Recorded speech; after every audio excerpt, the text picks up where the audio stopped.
British Prime Minister Boris Johnson has just announced his resignation. Yeah, the Prime Minister spoke just moments ago following a dramatic 24 hours that saw more than 50 ministers and aides quit his government. It is clearly now the will of the Parliamentary Conservative Party that there should be a new leader of that party and therefore a new Prime Minister.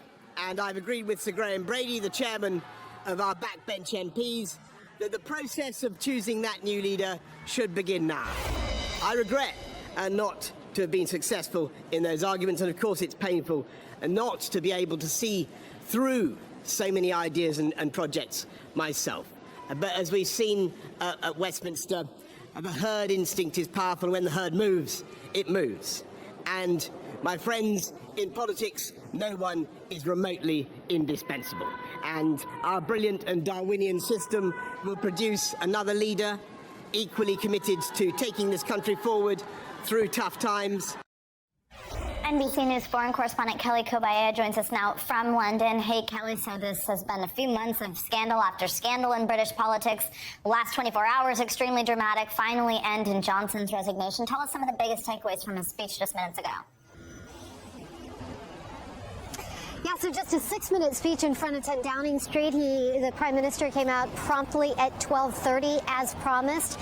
And he said, among other things, that the reason he fought so hard to stay on was that he said, I thought it was my job, my duty, my obligation to the voters who gave him and his party that landslide victory back in 2019. He talked about his accomplishments as he saw them in office, including seeing the country through the COVID pandemic.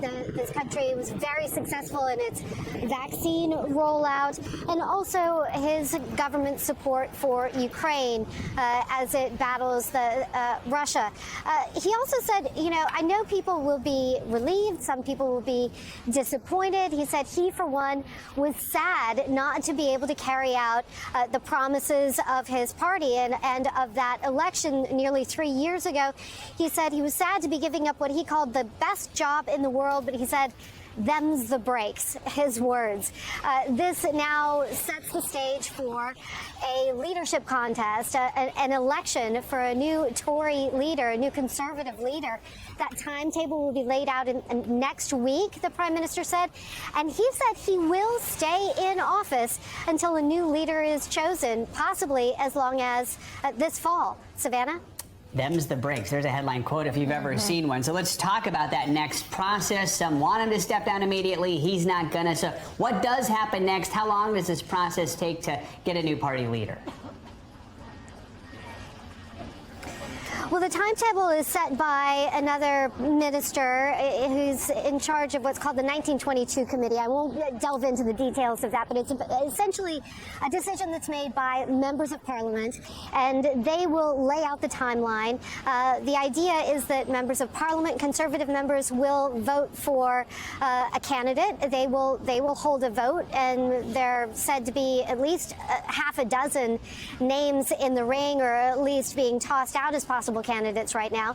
Once they narrow that field down to 2, the vote will go out to Conservative Party members throughout the country. There are about 200,000 Conservative Party members right now, and they will essentially choose the next Prime Minister.